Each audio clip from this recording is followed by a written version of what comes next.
what we're doing absolutely will change humanity. There's not a doubt in my mind. So our company is involved in asteroid exploration and utilization. So what does that mean? It's basically searching for and capturing and then utilizing asteroids for the raw materials of asteroids, because from that raw material that you get from asteroids, you can pretty much build anything you need in space for human expansion in space. There's a confluence of capability and knowledge that has occurred in the past 10 years that has moved asteroid mining from science fiction to something that is very real and very possible. And so the first one is the cost of technology. We've gotten the price down on these satellites very, very low. But the other part is the knowledge, knowing where these asteroids are. So in the past 20 years, we now know where hundreds of thousands of objects are in our solar system. And so the technology combined with the knowledge makes this something that we can actually do now.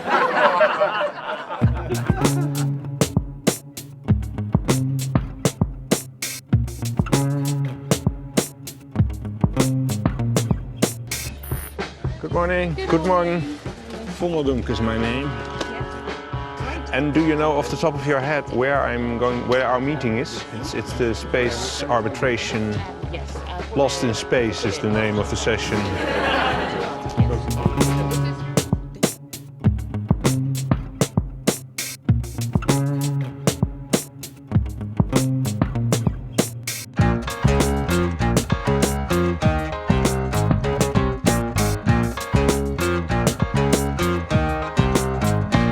And finally, our third speaker is Professor Dr. Frans Vondeldunk.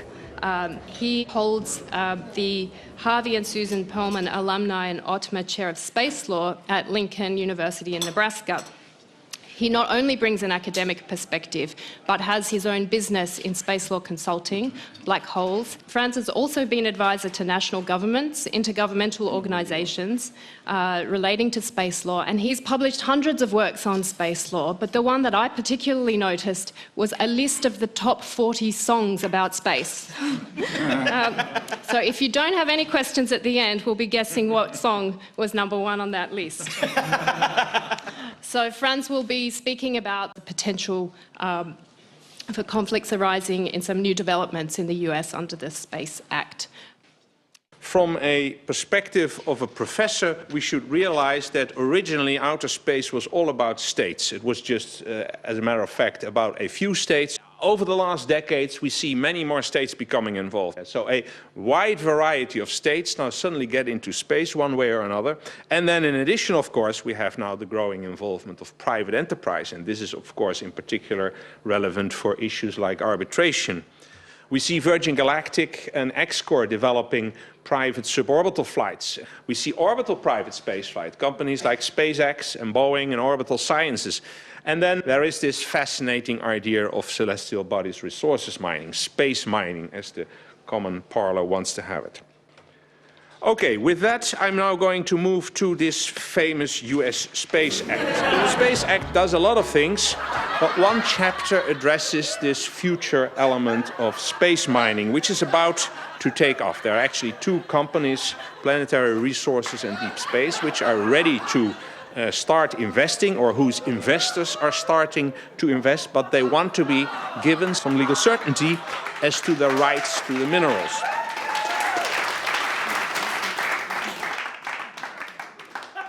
When the treaties were written, there was a very long discussion about mining in space. And if you want to go back to the time that they were writing these treaties, this was the early 60s. The space race was on, there was a race to get to the moon. People thought that within 10 or 15 years, we would be living on the moon, that we would be mining these things. And so they wrote the treaties in such a way that you could pull resources off and use those resources. And so those hooks were put into the treaties. And now through the US legislation that is being promoted by our members of Congress, it makes it very explicit that US companies can indeed do that and own that property.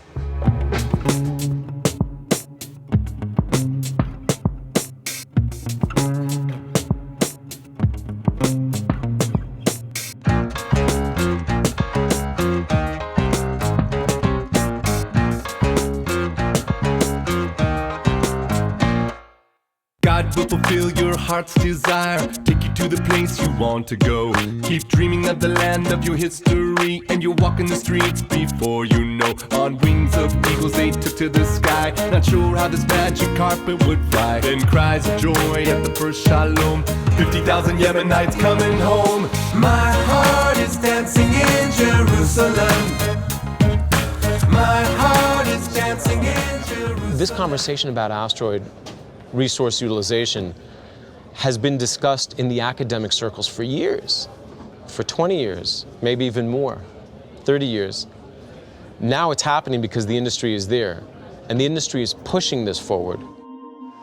So there's three things we're looking for on asteroids. The first thing we're looking for is water. It serves a variety of functions in space. If you're an astronaut, you sure would love something to drink.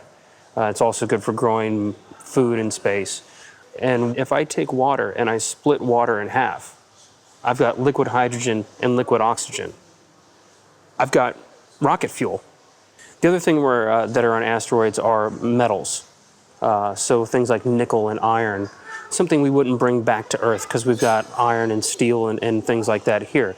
But if you want to build something in space, the best thing to do is to use what you've got there. And so we'll use those resources that we find in space to build new structures for space stations or habitats or whatever else. The third one is the one that people seem to like the most, and that's platinum. There's a tremendous amount of platinum locked up in asteroids, some platinum group metals. And that's what we would bring back to Earth, because platinum group metals are extraordinarily scarce on Earth. We're not finding any more. We're closing down mines here on Earth because we're running out of platinum to mine. And that's what we would bring back to Earth, these platinum group metals. We have a saying in the company that the most valuable resource in space is people. Eventually we will get to the point where there are people in space. Eventually we will get to the point where there are people in space. Eventually we will get to the point where there are people in space. And that those people in space are going to need resources to survive and live. So we have a business plan that makes us a profitable company right now. But of course, our long-term dream, just like you've heard from Elon Musk at SpaceX, where Elon wants to create a colony on Mars, our plan is, well, let's provide the infrastructure and resources for those colonies and people to do exploration.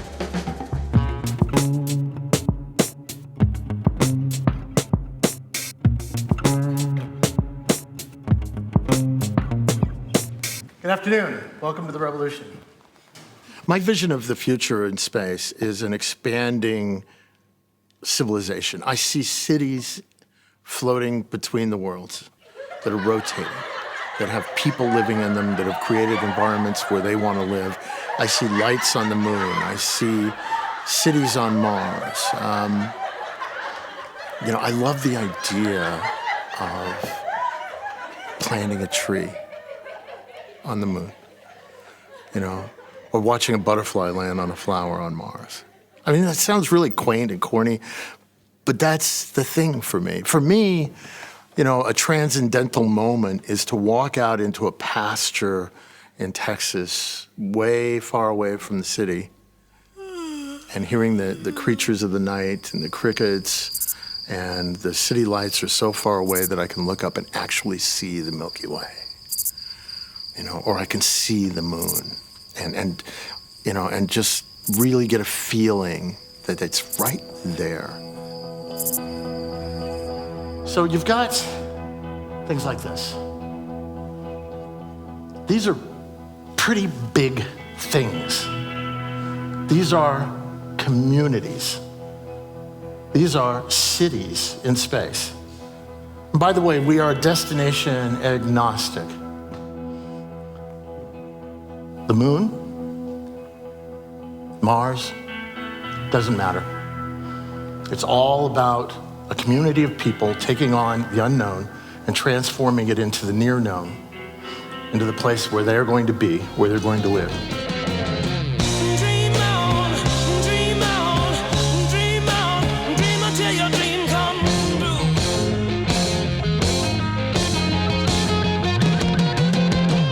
Dream on, dream on, dream on, dream on, dream on, people went to the New World, where I was born, they went for all kinds of reasons. They didn't know what they were going to find there. They didn't realize they were going to, find a constitution or a Bill of Rights. They didn't realize they were going to find or build a culture that was going to do the kind of things that our culture has done. And I don't mean to say that and sound like, oh God, he's an American, he's so full of hubris. But, I'm kind of proud of what we've done. I think we've done pretty good. But, I come from a place that was created to be better than the place people had left behind. And whatever we create on Mars, or we create on the moon, or create in space, will be of the Earth, but it will evolve its own way. So, for example, a child that grows up on the moon under 1/6 gravity will be unique to the moon. I call that Homo lunaris. A child that grows up on Mars will be unique to Mars, Homo marsialis. Okay, Homo spacialis. They're going to be their own species. They're going to do their own thing. And they declare independence and they fight the mother country, the mother planet. It's inevitable. It always happens. I don't care whether So this all ends in war? No, they go their own way. It's funny, every time, I don't care what culture you're from, if you go somewhere else, eventually you begin to identify as citizens of that place, and the people that sent you there are those people. They don't understand us. We are now independent. I don't care if the people, and this is what's kind of interesting, it's kind of hopeful, whether the people that go to the moon and Mars are from Russia or China or Connecticut, once they get there, they're basically at some point going to say, screw you. We are the people of the moon. We are the people of Mars. You don't understand us. We are independent. It doesn't matter where they come from.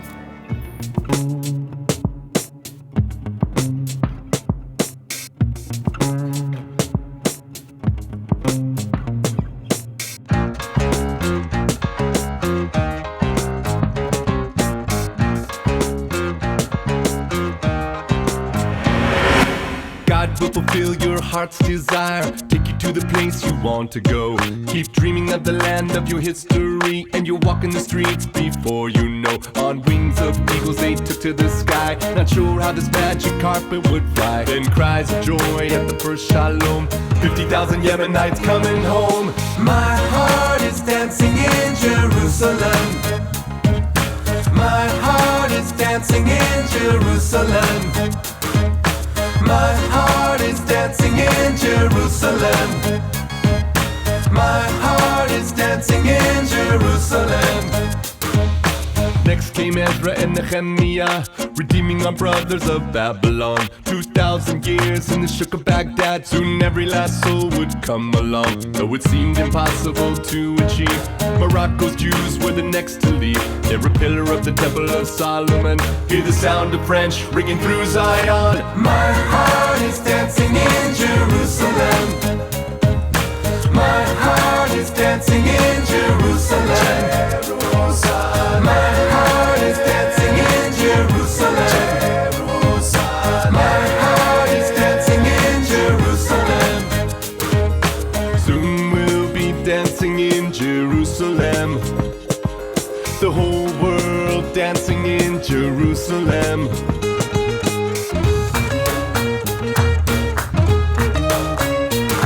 בירושלים עירך ברחמים תשוב ותשכון בתוכה כאשר דיברת.